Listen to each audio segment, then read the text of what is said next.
वो कुछ देर चुप रहा, फिर उसने धीरे-धीरे कहा, मैडम, नफ़रत एक दिन में नहीं आई थी। हर डाँटने के साथ, हर कंपैरिज़न के साथ, हर बार जब मुझे लगा कि मेरी बात सुनने वाला कोई नहीं है, मेरे अंदर कुछ जमा होता गया। उसने अपनी जर्नी बताई और उसने ये बोला उस दिन से ठीक 4 दिन पहले उसने अपने ही पेरेंट को जान से मारने की प्लान बनाया था। उसने बोला वो मेरे पेरेंट ज़रूर थे, लेकिन हमारे बीच कभी कोई बॉन्ड नहीं था। फ़ादर और मदर दोनों वर्किंग थे, दोनों के आपस में कभी नहीं बनती थी। बस एक सोसाइटी के डर से हम सब एक ही छत के नीचे सर्वाइव कर रहे थे। मेरे पेरेंट्स मुझे हर चीज़ के लिए ब्लेम करते रहे। मेरे काम को लेके, मेरे मार्क्स को लेके, मेरे घर लेट आने को लेके, दोस्तों के साथ बाहर जाने को लेके, ये पैसे माँगना, उनका इमोशनल टॉर्चर रोज़ का काम था। मेरी एक छोटी बहन भी थी, लेकिन उसकी लाइफ़ एकदम अलग थी। उससे सब प्यार करते थे।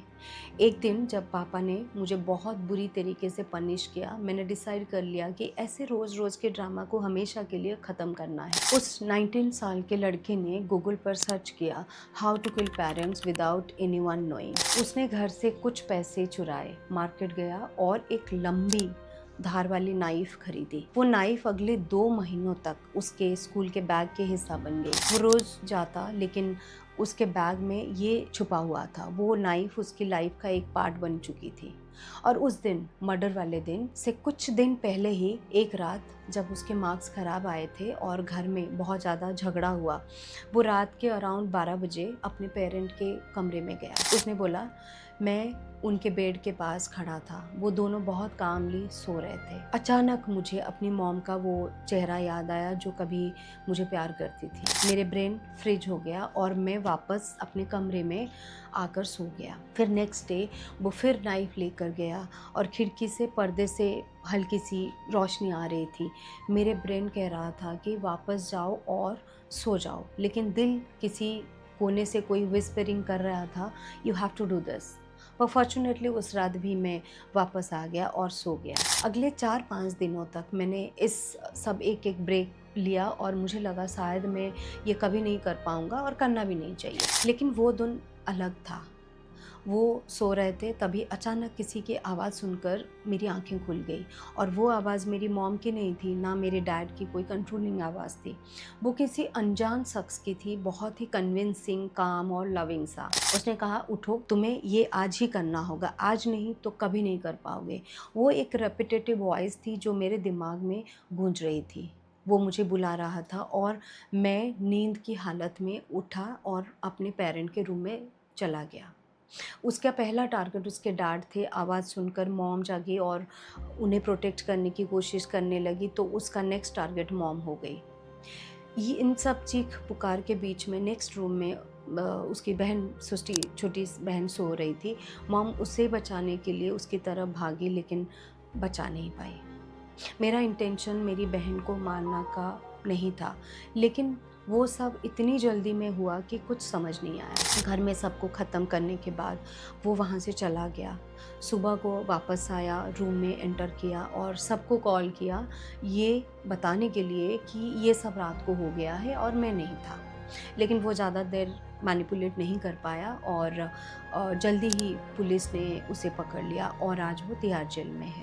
ये कहानी सिर्फ एक लड़के की नहीं है। आज हमारे सोसाइटी में फैमिली की मर्डर और बहुत ज़्यादा तेज़ी से बढ़ रही है। टाइम्स ऑफ इंडिया में एक आर्टिकल में था, in recent years cases of juvenile assaulting और किलिंग पेरेंट्स ओवर माइनर। छोटी छोटी बातों जैसे मोबाइल एडिक्शन पे, पढ़ाई के प्रेशर में, बच्चों द्वारा पेरेंट पर अटैक या मर्डर के केसेस में 15% तक का जंप देखा गया है। वैसे एक हिंदू के आर्टिकल में मेंटल हेल्थ एक्सपर्ट वार्न कर रहे हैं कि मॉडर्न न्यूक्लियर फैमिली के अंदर कम्युनिकेशन की पूरी तरह से ख़त्म होना टीनेजर को एक टाइम बॉम्ब बना रहा है। ऐसा क्यों हो रहा है? आखिर एक 19 साल का बच्चा जिसके हाथ में स्टोरी बुक्स होने चाहिए, वो अपने ही पेरेंट और बहन की कैसे मर्डर कर सकता है? इसके पीछे 3 बड़े रीज़न्स हैं। पहला, एक कम्युनिकेशन गैप। आजकल पेरेंट और बच्चों के बीच की बातचीत सिर्फ स्कोल्डिंग या डिमांड तक लिमिटेड हो गई है। पेरेंट वर्किंग है, वो थक कर आते हैं, बच्चे अपनी दुनिया में अकेले हैं। दूसरा ये होता है कि emotional isolation and digital world जो है, जब बच्चों के घर में कोई सुनने वाला नहीं होता है या टाइम देने वाला नहीं है, तो वो इंटरनेट की डार्क गलियों में चले जाते हैं। आइसोलेशन, डिप्रेशन और एंजाइटी के कारण उन्हें ऑडिटरी हैलुसिनेशंस होने लगती हैं, जैसे उस लड़के के साथ हुआ। बच्चों की बिहेवियरल इश्यूज भी बढ़ जाते हैं। तीसरा जो है वो ये है कि अनरियलिस्टिक एक्सपेक्टेशन बढ़ रहे हैं, दोनों तरफ से एक्सपेक्टेशंस। हर वक्त अच्छे मार्क्स लाना, पैसे चाहिए, दूसरों से कंपैरिजन करना बच्चों के दिमाग में रिजनमेंट भर देता है। But psychology tells us something different. अक्सर ऐसे इंसिडेंट्स के ही दिन में नहीं होता, एक दिन में नहीं होता ये सब। दे बिल्ट ओवर टाइम, एक इंसल्ट, एक रिजेक्शन, एक इमोशनल वूंड, फिर दूसरा, फिर तीसरा, और धीरे धीरे एक बच्चा दुनिया को एक ही नज़र से देखना शुरू कर देता है। साइकोलॉजी में इसे कॉग्निटिव डिस्टॉर्शन कहते हैं, यानी रियलिटी वैसे नहीं होती लेकिन दिमाग उसे वैसे देखना शुरू कर देता है। जैसे मेरे पेरेंट्स मुझे कभी प्यार नहीं करते, मैं कभी बेस्ट नहीं हो सकता, मेरे लिए कोई फ्यूचर नहीं है। ध्यान रहे, हर स्ट्रिक्ट पेरेंट गलत नहीं होते हैं और हर इमोशनल नेगलेक्ट का रिजल्ट वायलेंट भी नहीं होता है। लेकिन जब इमोशनल पेन के साथ लोनलीनेस, इम्पल्सिविटी और किसी से बात ना कर पाना जुड़ जाता है, तब रिस्क बढ़ने लगता है। उसे लगा था उसकी बात सुनने के फ़र्क नहीं पड़ता है उसकी बातों से। रिमेंबर दिस, यही सेंटेंस बहुत सारे टीनेजर के अंदर चल रहा होता है। वो लाउड नहीं होते, वो अग्रेसिव भी नहीं होते, कभी कभी वो सिर्फ चुप हो जाते हैं और उनकी खामोशी को हम एटीट्यूड समझ लेते हैं। मैं आपसे एक सवाल पूछना चाहती हूँ, अगर आप पेरेंट हैं तो आपको अपने बच्चे के स्कूल के मार्क्स याद होंगे, उसकी ट्यूशन टाइमिंग याद होगी, उसके स्क्रीन टाइम भी याद होगी, लेकिन क्या आपको याद है कि पीछे कब वो आके आपके पास खुलकर बात करा था, कब वो बैठा था, कब वो हग करा था? रिसर्च भी इसी तरफ इशारा करती है।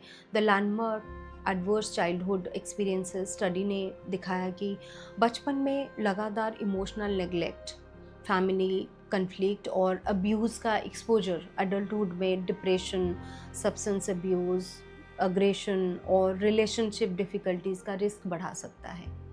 इंडियन स्टडीज़ भी यही बताती हैं कि घर का जो क्रॉनिक कन्फ्लिक्ट होते हैं बच्चों की इमोशनल रेगुलेशन को अफेक्ट करता है। लेकिन एक बात ज़रूर है, most children who experience difficult childhoods never become violent.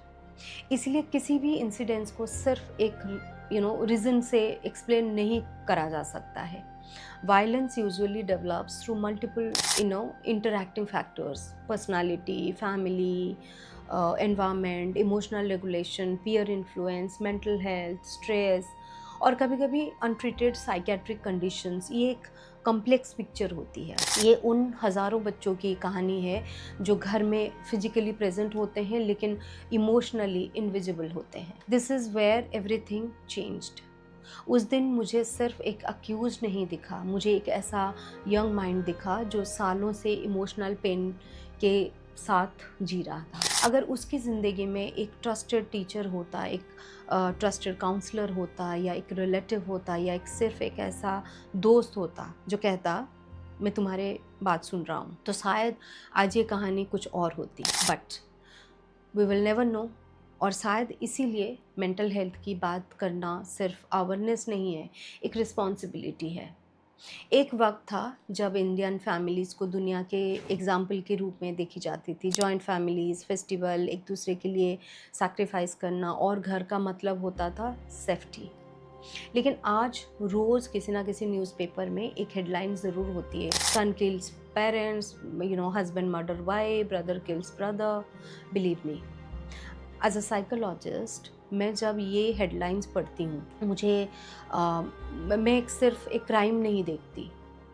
आज मैं पेरेंट से सिर्फ एक रिक्वेस्ट करना चाहती हूँ, उसी आप 20 मिनट की ज़रूरत जो टाइम है उसको दीजिए। डिनर टेबल पर बैठाइए, फ़ोन साइड में रखिए और सिर्फ पूछिए आज का दिन कैसा था, तुम ठीक हो। Sometimes the greatest therapy begins at home. और शायद अगली बार जब हम न्यूज़पेपर खोलें तो एक फैमिली ट्रेजेडी कम हो और एक फैमिली कन्वर्सेशन ज़्यादा। सल्यूशन क्या है? अगर हमें अपनी सोसाइटी को एक ख़तरनाक सिचुएशन से बचाना है तो खुद स्टेप्स लेने होंगे। पेरेंट्स अपने बच्चों के से सिर्फ उनके मार्क्स या उनकी कमियां पर बात मत करिए, उनके दोस्त बनिए। अगर बच्चा गुमसुम रह रहा है या ज़्यादा चिड़चिड़ा हो रहा है तो उसे डांटने के बजाय किसी काउंसलर या थेरेपिस्ट के दिखाइए, उसको मदद करिए, मेंटल हेल्थ को टाबू मत बनाइए। बच्चों, अगर आपको लगता है कि घर में आपको कोई समझने वाला नहीं है या सुनने वाला नहीं है तो गुस्सा अंदर पालने की जगह स्कूल काउंसलर या किसी ट्रस्टवर्दी रिलेटिव या हेल्पलाइन से बात करें। एक्सट्रीम स्टेप लेना कभी कोई सल्यूशन नहीं होता है। तिहाड़ जेल का वो लड़का शायद अब कभी नॉर्मल लाइफ ना जी पाए, लेकिन उसकी स्टोरी हमारे लिए एक बहुत बड़ी वार्निंग साइन है। आपके घरों की दीवारों को इतना ऊंचा मत होने दीजिए कि अंदर की जो चीखें हैं वो भी सुनाई ना दें। अगर आपको लगता है कि इस टॉपिक पर बात होना ज़रूरी है तो आपके जो थॉट्स है, जो कमेंट्स है वो बताइए। सेफ रहे, अलर्ट रहे। Thank you.